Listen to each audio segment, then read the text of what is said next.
매일 아침을 뉴스로 깨웁니다. 신율의 출발 새아침. 정치란 옳고 그름을 판단하는 과정일까요? 아니면 정치란 정의와 정의롭지 못함을 구분하는 수단일까요? 정치는 그 속성상 권력적 현상이기 때문에 이런 수단이나 과정이 될 수 없습니다. 일부 유권자는 자신이 지지하는 정당 아니면 자신이 지지하는 정치인이 마치 정의의 사도이자 그 존재가 없으면 이 땅에 큰일이 날 것이라고 생각하는 경우도 있지만 이것은 올바른 판단이 아닙니다. 당사자인 정치인들이야 여론을 자신에게 유리하게 만들기 위해서 자신이 옳은 정의의 편이라는 명분을 내세우겠지만 이는 어디까지나 당사자니까 하는 말이지 이런 말을 곧이곧대로 들을 필요는 없다는 얘기입니다. 우리나라와 같이 기능하는 선거가 있을 때는 더욱 그렇습니다. 지금 여당 내부 그리고 야당 내부 또 여야 관계가 뒤얽힌 상황을 보면서 이런 얘기를 오늘 아침에 꼭 여러분께 말씀드리고 싶었습니다.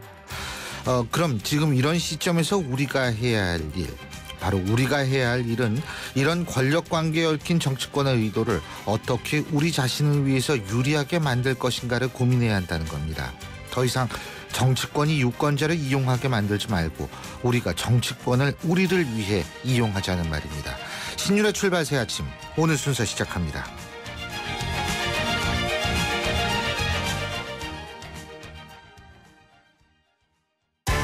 신율의 출발 새 아침.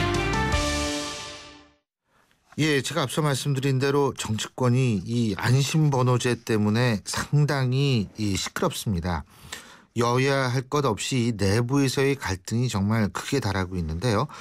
어제는 저희가 친박이라고 얘기할 수 있는 분들 그리고 또 친노라고 할 수 있는 분들에 대해서 입장을 들어봤는데요. 자, 오늘은 그 반대쪽에 있는 입장 한번 들어보겠습니다. 각각 다시 말해서 비박계 그리고 비노 쪽에 있는 분들의 입장을 들어볼 텐데요. 먼저 새정치민주연합 얘기부터 들어보겠습니다. 새정치민주연합 비주류 의원들의 모임이죠. 민주당 집권을 위한 모임에 문병호 의원 전화 연결돼 있습니다. 문 의원님 안녕하십니까? 예, 안녕하세요. 예. 아유, 요새 뭐 그냥 복잡해요. 이 안심번호가 막 복잡번호가 됐어요, 이게. 예? 그래서 안심번호가 불안심번호가 됐다고 또 그런 얘기가 있어요. 아유, 이게 뭐 정신이 없는데 말이에요. 일단은 어떻게 보십니까? 어제 새누리당 의총을 통해서는 이 국민공천제 실현을 위한 구체적인 방안을 특별기구에서 논의하자. 이런 식으로 아마 이 정리가 된 모양이에요. 그러면 여야 대표 합의는 이거 어떻게 된 거라고 보십니까? 합의가 아니라 이게 뭐 발표문이라고 얘기를 하죠. 여야 대표 합의라는 게 제가 볼 때는 뭐 합의를 한 내용이 별로 없고요. 예. 안심번호에 대해서 법제화하자는데 합의했고요. 그다음에 이제 뭐 가산점 문제 합의를 하셨는데 사실 국민공천제를 합의했다는데 지금 서로가 국민공천제 이게 내용이 다릅니다. 우리는 이제 뭐 국민공천을 하되 우리는 무슨 아웃바운드 방식으로 하자는 거거든요. 우리는 표본 추출을 해갖고 그 300명에서 1000명 사이 표본 추출해서 거기서 투표해가지고 결정하자는 거고요. 그렇죠. 새누리당 입장은 한 2만 명 하자는 인바운드 방식이라 해가지고 이제 신청한 사람한테 다 투표권을 주는 겁니다. 그러면 그 선거인단이 뭐 몇천 명, 몇만 명 되겠죠. 서로 생각하는 지금 방식이 완전히 달라요. 그런데 합의했다는 게 뭘 합의했다는 잘 모르겠어요. 서로가 서로의 제도를 수용한 건 아니거든요. 상대방 제도에 대해서 인정한 거다 이렇게 보시면 될 것 같아요. 서로가. 근데요, 뭐 인정을 했는지는 모르겠는데 제가 좀 궁금한 게 어제 최재성 총무본부장 이게 저는 본부장 이름이 이게 낯설어가지고 이게 잘 안 나오는데 최재성 본부장의 얘기를 어제 들어봤는데 이런 얘기를 하더라고요. 이게 여론조사 방식이 아니라 안심번호로 돌린다 하더라도 여론조사 방식이 아니라 전화를 통한 투표다 일종의 이런 얘기를 했는데 이게 맞습니까? 저는 판단이 잘 못하겠어요. 그거는 좀 아니라고 보여요. 더군다나 우리가 채택한 그 300명, 1000명 추출하는 방식은 전화투표 할 필요가 없죠. 왜 그 작은 숫자를 전화투표를 합니까? 직접 현장에 나와서 투표를 해야죠. 그리고 그 취지가 그 선거인단에게 후보들이 충분한 설명을 하고 정면 발표를 하고 그래서 그 선거인단이 후보들을 충분히 얘기를 듣고 투표하자는 취지이기 때문에 우리 안에 의하면 전화투표를 할 수가 없는 거예요. 그 여론조사다 이런 생각이 예, 있어요. 새누리당 안 같으면 전화투표 할 수 있죠. 거기는 뭐 표본이 몇천 명, 몇만 명 되기 때문에 예. 몇만 명이 되면 예를 들어서 그거를 뭐 투표하기가 쉽지 않지 않습니까? 관리가. 예. 그리고 거기는 전화투표 한다는 게 뭐 또 이름 뭐 해볼 수 있는 제도라고 보는데 우리 안은 300에서 1000명을 가지고 하겠다는 거 아닙니까 지금? 예. 근데 전화투표 해서 뭐 있습니까? 300명, 1000명 하는데 그 현장에 모셔가지고 하는 게 낫죠. 예. 자, 그리고 또 한 가지는 뭐냐면 최지성 본부장이 이런 얘기를 했습니다. 안심번호 국민공존체 합의라는 것은 문재인 대표의 정치력이 돋보인 합의였다. 이런 평가를 내렸는데 어떻게 보십니까? 동의하십니까? 글쎄요, 뭐 합의하신 것이 뭐 잘못된 건 아니지만은 이미 그것은 이제 지난 국회에서 그 정개특위 소위에서 합의를 한 내용입니다, 이미. 예. 예, 그래서 뭐 새로운 것은 아니라고 봐야 되고요. 예. 뭐 여야 대표께서 뭐 합의하는 거는 뭐 잘하신 거죠. 그런데 그렇게 정치적으로 큰 의미가 있는 것은 아니라 그렇게 봅니다. 근데 이게 지금 양쪽에서 합의를 했던 뭐 합의가 아니라 이건 잠정적인 어떤 교감이어서 발표문이라고 얘기를 했다. 뭐 이런 얘기를 하는데 어쨌든 그렇습니다. 그런 걸 다 차치하고서라도 제가 좀 여쭤보고 싶은 것이 이게 이제 이 오픈 프라이머리라고 부를 수 있는 건지 전 잘 모르겠어요. 솔직한 얘기로 이게 미국식 오픈 프라이머리는 김무성 대표도 얘기했듯이 아니기 때문에 예. 이게 오픈 프라이머리라고 부를 수 있을지는 모르겠지만 어떻게 보세요? 이게 지금 야당이 요구하는 게 있었거든요. 그죠? 예를 들면 권역별 비례대표라든지 예. 아니면은 석패율 제도라든지 이런 것들이 있었는데 일반적으로 어떤 협상을 할 때에는 우리가 요구하는 거 받으면 내가 당신네들 거 받아줄게 이렇게 돼야지 되는 건데 그렇습니다. 그런 얘기 아무것도 없이 이렇게 합의를 했다. 이거는 어떻게 봐야 되는 거죠? 글쎄요, 그러니까 아무래도 이제 그 여야 대표 합의라는 것이 특별한 의미가 없는 게 아닌가 그런 평가입니다. 제가 볼 때는. 예. 그러니까 아까도 말씀드렸지만 안심번호 제도를 법제화하자는 문제하고 몇 가지 이제 작은 부분 합의를 하셨고 국민공천제에 대해서는 서로 간의 내용이 전혀 다르기 때문에 합의했다고 뭐 볼 수는 없는 거고요. 상대방 제도를 뭐 인정했다는 정도고 예. 그리고 정말 중요한 권역별 비례대표제 뭐 선거구 획정 문제 가장 지금 현안이죠. 그 부분에 대해서는 전혀 뭐 발표문에 없었기 때문에 아마 그 의견 접근이 어려웠던 게 아닌가 그렇게 판단을 합니다. 예. 사실은 권역별 비례대표제라든가 또 선거구 획정 문제 또 농촌 지역구를 어떻게 할 건가 이 문제가 가장 중요한 관심사인데 그 부분은 전혀 합의가 안 됐기 때문에 앞으로 해 나가야 되겠죠. 근데 이제 이게 지금 시기적으로도 추석 때 이제 이걸 갑자기 추석 연휴 기간에 만났고요. 그죠? 네네. 그리고 이렇게 만나서 당내에 있어서의 어떤 뭐 논의도 구체적으로 없이 이렇게 덜컥 그냥 두 분이 만나서 이런 공감대를 형성했다 이렇게 표현하는 게 나을 것 같은데 이 이유가 뭐라고 보십니까?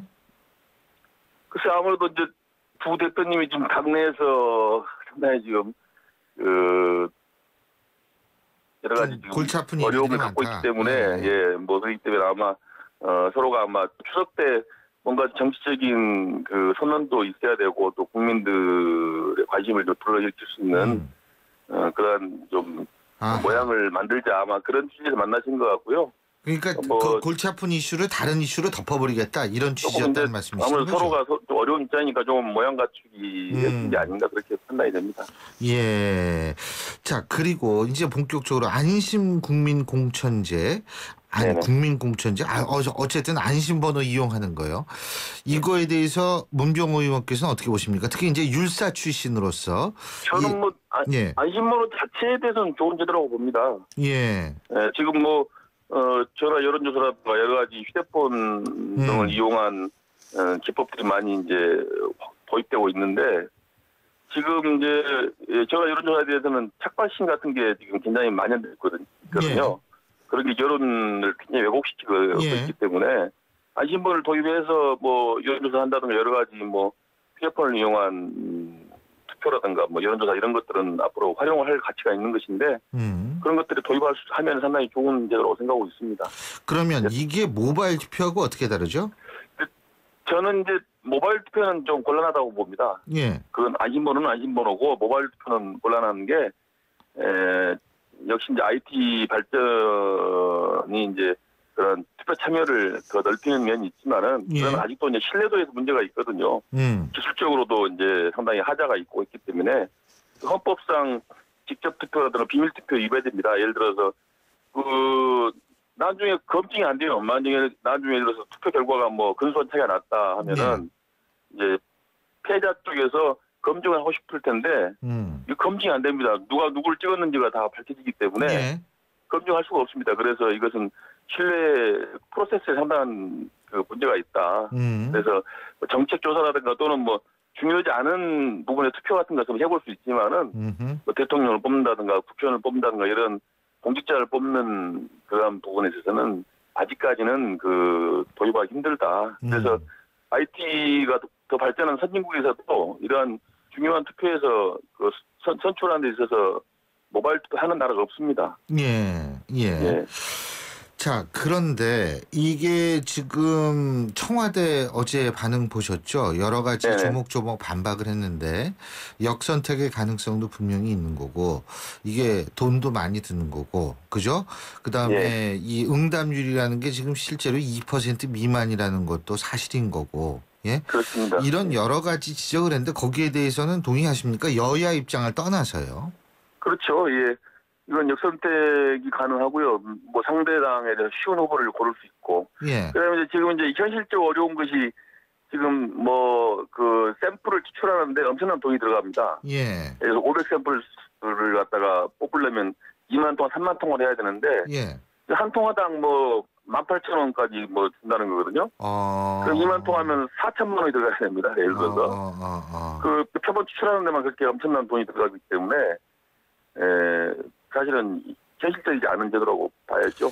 아니 그리고 저는 또 한 가지 여쭙고 싶은 것이 이제 이게 국민공천제라는 것이 국민을 위해서 굉장히 필요한 제도라고 역설을 하는 것이 여야의 지도부의 입장인데 사실 우리가 국민들이 선거를 하지 않습니까? 그렇죠? 네네. 공천이 잘못되면 그 당 후보가 안 되는 거고 이론적으로 얘기를 하면 그러니까 네네. 이게 거의 국민공천제를 많이 안심번호 떠나가지고 한다 하더라도 그러면 선거를 못하러 하느냐 이런 얘기도 나오거든요. 어떻게 보십니까? 예. 그래서 뭐 일장 있는데요. 저는 지금은 저도 이제 선거를 많이 해보니까 예. 지금 이제 휴대폰 전화를 이용한 이제 선거라는 게 이제 그 많은 사람이 참여하게 해가지고 좀 붐을 일으켜보자 이런 건데요. 예. 이제는 양적인 문제가 아닌 것 같아요. 많이 참여한다고 해서 무슨 더 뭐 붐이 일어나고 관심이 높아지는 게 아니고 얼마나 긴장감 있게 하느냐 그 경선을 작은 숫자라도 질적으로 좀 더 프로세스를 좀 더 관심을 끌 수 있는 그런 예. 제도를 만들어가지고 예. 얼마나 사람들이 거기에 긴장하고 주시하게 만드느냐가 중요한 것 같아요. 예. 오히려 폭을 많이 참여함으로써 괜히 시비가 붙고 불공정 논란이 있고 자꾸 뭐 거기에 대해서 이의를 하게 되면 오히려 그게 물이 흐려지는 겁니다. 그래서 지난번에 저희 대통령 그 경선할 때도 많은 사람이 참여했지 않습니까? 예. 조건을 많이 줘가지고. 그런데 결과적으로는 그 프로세스가 그 대체로 신뢰가 많이 떨어졌어요. 많은 사람들이 거기 공감을 그 수용을 안 합니다. 예. 차라리 그거보다는 몇천 명이 하더라도 좀 더 정말 긴장감 있게 하고 신뢰할 수 있는 그런 프로세스를 가지고 예. 했을 때 오히려 사람들이 주시하고 뭐가 될까 궁금해해서 보고하는 것이지. 예. 저는 오히려 양보다는 질적인 이제 제도를 만들어야 한다. 예. 질적으로 훌륭한 제도를 만들어야 한다. 이것이 저는 중요하다고 보고 있습니다. 알겠습니다. 한 가지만 더 여쭐게요. 이 선출직 평가위원장 새정치민주연합이요. 누가 될 네네. 것인지 지금 관심인데 좋은 동국대 명예교수가 가장 유력하다. 이런 보도가 계속 나오고 있는데 어떻게 네네. 적절한 인사라고 보십니까? 저는 뭐 조은 교수에 대해서는 잘 모릅니다. 그분이 어떤 분인지 모르고 잘 모르는데 다만 이제 역시 이제 뭔가 혁신을 하자라고 하는 분위기이기 때문에 예. 역시 그것을 다루는 사람도 중요한 사람도 좀 새로운 분을 하는 게 좋지 않겠는가. 한 4년 전에 그 우리 당의 공천 심사위원을 지낸 분들이 지금 예. 또다시 지금 우리 당의 주요 직책을 맡고 있거든요. 예. 그래서 역시 좀 과거로 가는 것이 아닌가. 이제 새로운 인물을 좀 영입해가지고 새로운 분들이 좀 그런 그 제도 실천하는 것이 좀 더 국민들에게 알겠습니다. 신선하고 예. 혁신의 이미지를 주지 않겠는가 그런 생각입니다. 예, 고맙습니다. 오늘 말씀 여기까지 듣죠. 감사합니다. 네, 감사합니다. 예, 지금까지 사정치민주연합의 문병호 의원이었고요. 자, 7시 19분 17초 지나고 있습니다. 교통 상황 알아보죠. 박거영 캐스터. 네, 신율의 출발새 아침 교통정보입니다. 10월의 첫날 가는 비가 반겨주고 있는데요. 곳곳으로 출근길 정체가 시작되고 있습니다. 먼저 상암동 월드컵길 마포 농수산물 시장에서 성산대교 북단 교차로 쪽으로 가기가 어렵고요. 교차하는 성산로는 성산 2교에서 사천교 쪽으로 속도가 내려가고 있는데 연인아들목 쪽으로 통과가 쉽지 않은 길이 되고 있습니다. 종로통에서 도심 들어오는 길 신설동에서 동묘암역 쪽으로 속도 내려가고 있고요. 동부간선도로가 아무래도 강변북로 쪽으로 많이 밀리다 보니 같이 가는 동일로도 군자교에서 화양사거리를 지나 영동대교 북단까지 밀립니다. 그렇다 보니 영동대교나 청담대교 다리 건너는데 남단 쪽으로 속도 떨어집니다. 신율의 출발새 아침 교통정보였습니다. CEO 금난세입니다. 꿈꾸는 젊음은 아름답고 도전하는 열정은 성공을 부릅니다. 파이팅 하세요. 그리고 여러분의 미래를 기록하세요. 성공을 위한 CEO 금난세 씨의 노력은 매일매일 양지 다이어리와 함께합니다. 나의 역사 속엔 언제나 양지 다이어리. 철근이 부족해요. 지게차 없어요? 인력이 부족해요. 걱정하지 마세요. 건설자재, 장비, 인력까지 위치 정보로 쉽고 빠르게 찾아주는 건설자재 N을 다운받으세요. 등록만으로 무료 광고까지 되는 건설자재 검색 애플리케이션 건설자재 N.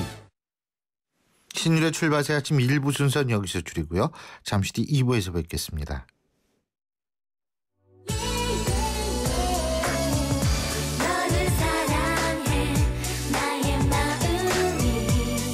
안녕하세요. 라이라이리 엄마 SS의 슈입니다. 팬들과 함께하는 음악의 무대에 못지않게 일상이 가득한 인생의 무대에서도 열정과 진심이 가장 중요한 것 같아요. 24시간 열정과 진심으로 채운 음악, 뉴스, 시사 프로그램까지 94.5MHz YTN 라디오는 가장 감동적인 삶의 무대입니다.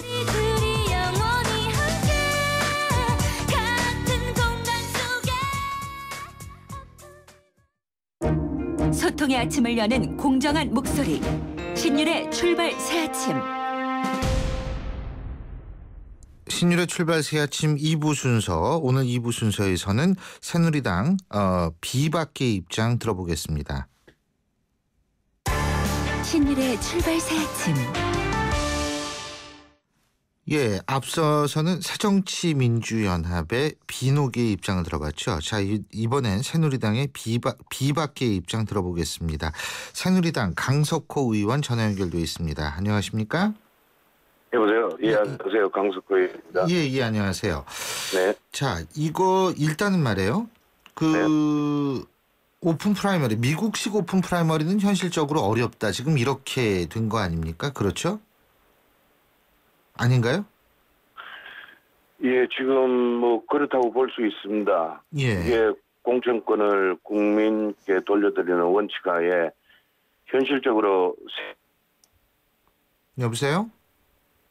예, 전화 연결 다시 한번 해야 될 텐데요. 자, 제가 앞서도 말씀을 드렸지만 어제는 친박계와 이 새정치민주연합 내 주류 친노라고 얘기할 수 있는 측의 입장을 들어봤고요. 오늘은 그 반대쪽에 있는 입장, 다시 말해서 비박계와 비노계의 입장을 들어보고 있는데요. 어쨌든 이 문제가 그렇게 간단한 문제는 아니라는 생각이 듭니다. 왜냐하면 실제로 한마디로 현상 유지를 원하는 측은 지금과 같은 오픈 프라이머리나 국민공천제를 선호하고요. 또 반대쪽으로 현상 타파를 원하는 쪽은 그것을 좀 반대하고 있는 상황이기 때문에 접점을 찾기가 상당히 좀 어려워 보이는데요. 자, 전화 다시 연결되어 있습니다. 강 의원님 나와 계시죠? 네네네. 예, 말씀 계속하시죠, 뭐. 예. 예, 오픈 프라이머리가 현실적으로 어렵다 이런 부분은 그렇게 좀 볼 수가 늦었다 있습니다. 이거죠. 사실은 네네, 어려운 할 게. 수가 없고 불가능합니다. 예. 그 이유는 우리 새정연이 참여하지 않는 상황에서는 미국식 오픈 프라이머리 제도는 이제는 불가능하다 그렇게 생각을 합니다. 예. 근데 어쨌든 김무성 대표는 절대로 전략공천 지금 안 하겠다 이런 얘기 아닙니까? 네, 예. 그죠. 근데 제가 좀 여쭤보고 싶은 것이 네네. 이 국민공천제라는 것이 뭐 오픈 프라이머리 이거 다 좋죠. 그런데 네. 미국도 약 50개 정도 되는 주에서 이거 실시하는 주가 20개 정도밖에 안 되는 걸로 알고 있거든요. 예, 맞죠? 예. 그렇다면 30개 주는 국민을 무시해서 안 하는 건가요? 왜 그거 어떻게 보십니까? 그거는. 그러니까 이게 선거가 있는데 또 국민 공천을 한다라는 것이 이 지상 과제이자 이것이 국민을 위한 것이다라고 얘기하기는 좀 힘들지 않나 이런 의견이 있어서 여쭤보는 겁니다. 저는 그 부분에 대해서는 과거에 우리 정치적 형태가 무조건 이 위에서 내려주는 그런 찍어주는 그런 권력자의 공천 방식에서 부정부패가 일어나고 편가르기가 일어나고 그리고 뽑힌 그 국회의원들이 자기 소신의 정치보다는 뭐 권력자의 눈치를 보고 이렇게 되는 그 상황에서 이제는 국민에게 공천권을 돌려주겠다. 또 당원들이 선택한 경쟁을 해서 뽑히는 후보가 또 당선이 돼야 되지 않느냐 이런 뜻에서 아마 하는 것 같습니다. 당원하고 국민하고 좀 다르죠, 근데. 예, 그렇습니다. 뭐 물론 국민 안에 당원도 다 포함되어 있죠. 물론 그렇지만은 국민 중에서 특정 당에 이 선호를 하는 사람들이 당원이 되는 거죠, 그죠? 예, 그렇습니다. 근데요, 자, 이 안심번호 국민공천제라는 거, 이거 결국 어제 의총에서 이게 결론이 안 났죠? 이게 어떻게 되는 거예요? 예, 이게 의총에서는 뭐 이제 결론은 이 찬반이 많았는데 이 부분에 대해서는 국민공천제 취지로 해서 이제 마지막으로 특별기구를 만들어서 모든 것을 이제 한번 넣어서 논의를 해보자. 막 그런 상황으로 결론이 났습니다. 그렇다면 이게 거꾸로 된 거 아니에요? 원래 그걸 하고 난 다음에 여야 대표들이 만나서 예를 들면 우리 당에서는 이렇게 의견이 모아졌으니 이렇게 합시다. 이렇게 하는 것이 사실 교감이 이루어졌던 뭐 공감대를 표시하건 합의가 됐던 이것이 맞는 거 아닌가요? 지금 그러면은 그 합의는 어떻게 된 거죠? 여야 대표 간의 합의는? 아니 합의라기보다는 협의를 했다고 봐야죠. 그거는 그러면 다시 이제 없었던 또 하나는 이제 얼마 남지 않은 어떤 정치적 그 일정을 보고 또 언론에서도 그랬고 여야 대표가 빨리 만나야 되지 않느냐 이런 부분도 있고 또 우리 새누리당에서도 김무성 대표가 오픈 프라이머리에 대한 어떤 부분을 어떻게 야당과 협의를 같이 가느냐 해서 꾸준하게 대화를 해왔던 찰나에 그다음에 또 하나 문제는 농촌 선거구라든지 정개특위 관련해서 선거구 획정 이런 부분도 있어가지고 여야 대표가 만났던 그 상황이었는데 여기에서 오픈 프라이머리 문제에 대해서는 그렇다면은 안심번호를 이게 이제 여야가 같이 하는 뜻은 아닙니다. 오픈 프라이머리를 여야가 달리 한다 하더라도 이 부분에서는 과거에는 유선 전화만 사용한 여론조사 또 당원들의 직접 추적 이런 거였지만은 유선 전화를 가지고는 그렇게 많은 부분을 또 샘플링도 하고 할 수가 없으니까 무선 전화를 이번에 도입하는 그 부분에 대해서는 여야가 법 합의를 해줘야만이 사용할 수 있는 부분이 있기 때문에 그 부분을 서로 협의를 했던 사항으로 알고 있습니다. 자, 그리고 말이에요. 청와대가 어제 반응이 나왔습니다. 그죠? 고위급 관계자의 입에서 나왔는데 이 안심번호라는 거 통해 가지고 한다라는 거 공천한다는 거는 민심이 왜곡되는 것, 조직 선거의 우려가 있고 세금 공천의 우려가 있고 역선택의 우려가 있고 뭐 이런 얘기를 쭉 했습니다. 어떻게 보십니까? 응답률도 2% 안 된다는 얘기도 물론 들어가 있고요. 뭐 이게 어쨌든 간에 안심번호는 과거에 유선 방식 ARS는 이렇게 했는데 이 취지를 잘 아셔야 될 것이 안심번호 방식은 벌써 지난 6월에 이 국회의원 권은희하고 민병두 의원 두 법안을 이미 발의를 했고요. 이 법안 취지가 유선전화 여론조사가 문제가 많기 때문에 휴대폰 여론조사로 하자는 것이며 이 부분에서는 개인정보 유출 방지를 위해서 안심번호 방식을 쓰자는 건데 이 부분에서 조직선거 관련해서는 이런 부분이 누구한테 여론조사 전화가 갈지도 모르는 그런 관계고요. 세금 문제에 있어서도 각자 주장하는 금액이 좀 다릅니다만은 최종적으로 여론조사 비용은 각 후보가 부담을 하는 겁니다. 저희 19대 총선에서도 이게 전화 면접 여론조사냐 ARS냐 이게 금액이 달라진데 이 부분은 정부의 돈을 가는 게 아니고 후보자 본인이 또 부담을 하고. 근데 선거기가 관리하면 그건 세금 들어가잖아요. 예, 선관위가 관리하면 어느 정도 이제 금액이 들어가겠죠. 그런 얘기 아닐까요? 예.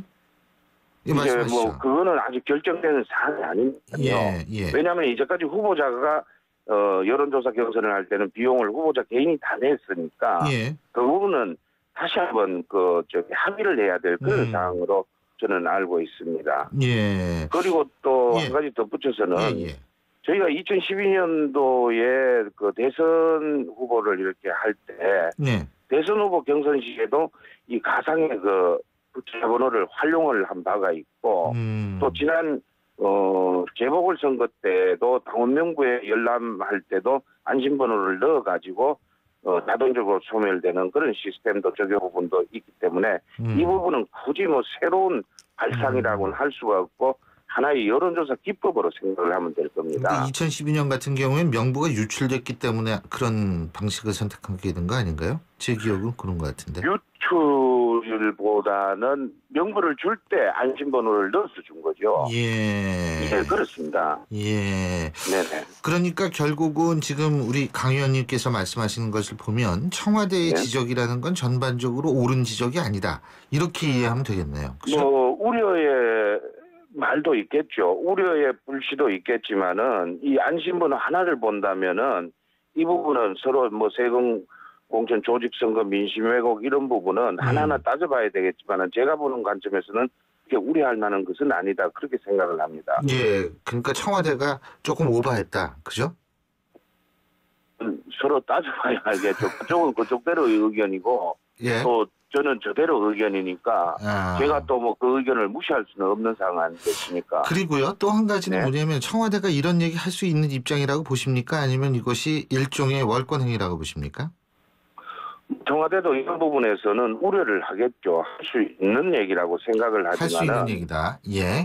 그렇지만은 이 부분은 서로가 좀 이 왜곡되고 덜 소통되는 부분은 다시 한번 협의를 해야 되는 그런 부분이지 청와대가 공개적으로 이 부분에 대해서는 민심 왜곡 조직선거 세금 공천 우려된다 이런 부분은 지금 현재 야당 여당 그리고 우리 여당 내 당대표가 야당 대표와 만나가지고 이런 부분에서 협의를 해서 나온 안을 가지고 바로 직격으로 이렇게 한다면은 여당 대표를 상당히 좀 무시하는 게 아닌가 저는 그런 생각을 하고 있습니다. 그러니까 결국은 뭐 이 물밑에서 이렇게 논의하는 건 좋지만 공개적으로 이렇게 하는 건 이거는 국민에게 싸움하는 것뿐이 안 비치거든요 지금. 그 여당 대표를 무시하는 그렇기 때문에 그렇습니다. 김무성 대표가 그래서 오늘까지만 참겠다. 그죠? 그런 얘기를 했는데 그렇다면은 청와대가 그걸 몰랐을 리 없는데 왜 그랬을까요? 그거는 잘 모르겠습니다. 거기 한번 여쭤보시죠. 아니 근데 그쪽에서 인터뷰할 분이 진짜 마땅히 없어가지고 근데 그렇게 팍 치고 나오시니까 제가 갑자기 당황이 되네요. 죄송합니다. 별 말씀을 다 하세요. 근데요 일부에서는 그래서 제2의 유승민 사태가 발생하는 것 아니냐 이런 얘기가 나오거든요. 사실은 어떻게 보십니까? 저는 그렇지 않다고 봅니다. 이런 부분에서는 우리 청와대에서도 뭐 이런 우려가 있다 이런 부분을 또 대표한테 이제 비공개적으로 이렇게 좀 했으면 좋았는데 이 부분이 뭐 청와대 뭐 고위 관계자가 이렇게 한다는 자체는 조금 성급하지 않았나 이렇고 또 이게 언론에서 조금 앞서 나간 것이 또 물론 관심사이기도 하겠지만은 양당 대표가 만나서 이게 뭐 합의 문서를 작성한 것도 아니고 또 이런 부분에서는 이렇게 협의를 했다. 그래서 의총을 열어가지고 이 부분은 대표가 의원들에게 보고를 하고 거기에서 어떤 결론을 도출을 하든지 아니면은 좀 더 많은 의견을 담아서 진행을 하고자 이렇게 하는 부분인데 이게 뭐 비박이다 비박이다 뭐 싸움하는 것 같다 하고 언론에서 이렇게 하니까 도로 이 국회의원들이 거기에 말려가는 그런 형국이 되는 그런 상황도 있는 것 같습니다. 그러니까 뭐 어쨌든 제가 볼 때는 복잡해요. 여당 내에만 복잡한 게 아니고 야당 내부도 복잡하거든요. 근데 이게 안심번호가 이게 아주 복잡번호가 됐다고 제가 농담삼아 얘기를 했는데 잘 알겠습니다. 저희 의총 끝나고 나서 꼭 한번 나중에 다시 한번 꼭 얘기 여쭐 테니까 인터뷰 좀 해 주십시오. 오늘 이렇게 인터뷰해 주셔서 고맙습니다. 감사합니다. 감사합니다. 지금까지 새누리당 강석호 의원이었습니다.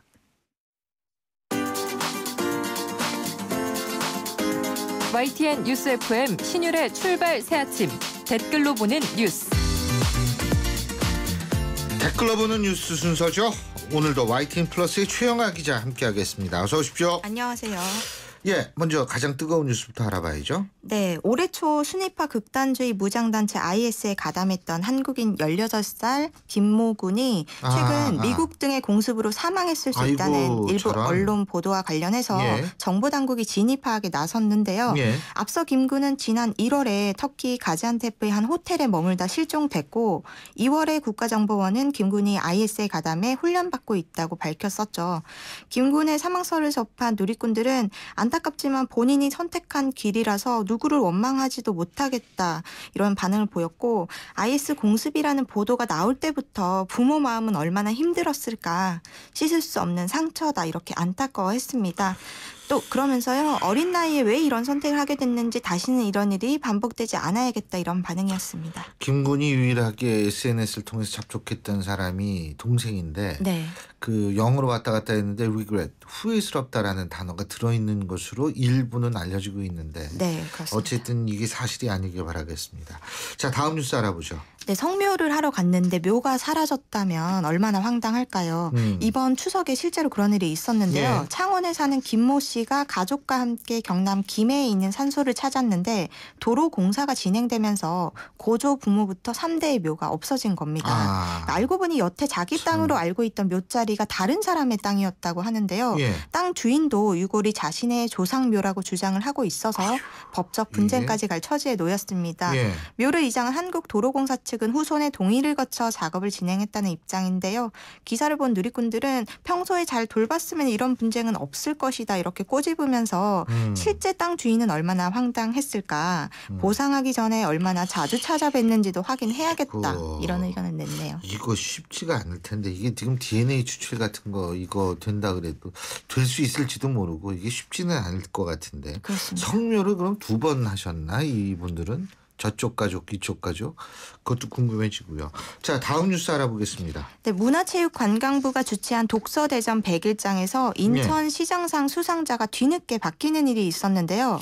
원래 수상자인 16살 A양이 중학교 재학생이 아니라 검정고시 출신이라는 이유였다고 합니다.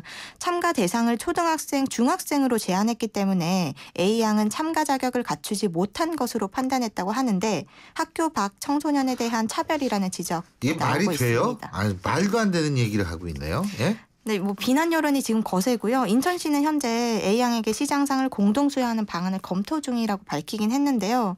누리꾼들 반응도 이게 무슨 짓이냐, 아이 가슴에 못이나 받고 처음부터 대상이 안 된다고 하던지 아이에게는 너무 큰 상처가 아니겠냐 이런 비난을 쏟았습니다. 이게 뭐 상처의 문제가 아니고요. 검정고시 왜 있습니까? 검정고시 쳐도 똑같은 학력을 인정받으라고 있는 건데 거기서 차별을 한다? 그거 되게 웃기는 얘기죠. 문화체육관광부 어떤 멘탈리티를 갖고서 이런 지금 일을 했는지 저는 공동수상의 문제가 아니라 해명을 할 필요가 있다는 생각이 듭니다. 자, 다음 뉴스 알아보죠. 네, 남편의 폭력을 못 견뎌서 집을 나온 할머니가 생이별한 아들과 57년 만에 상봉한 사연이 전해졌습니다. 29일 경기경찰 페이스북을 통해 올라온 영상이 화제가 됐는데요. 경찰의 수소문 끝에 아들을 찾은 할머니는 남편이 무서워서 이름도 바꾸고 숨어 살았다면서 아들 앞에서 고개를 들지도 못해서 안타까움을 더했습니다. 사연을 접한 누리꾼들은 훈훈하지만 슬픈 이야기라면서 남은 인생은 아드님과 더 많은 추억을 만들었으면 좋겠고 누구도 다른 사람을 때릴 수 있는 권리는 없고 용납할 수도 없다 이런 반응을 보였습니다. 예, 그렇습니다. 이 네티즌들 반응을 보면 제 가슴이 시원해지고 때로는 훈훈해집니다. 네, 그렇죠. 네. 오늘 말씀 여기까지 듣죠. 고맙습니다. 고맙습니다. 예, 지금까지 YTN 플러스의 최영아 기자였습니다. 마침내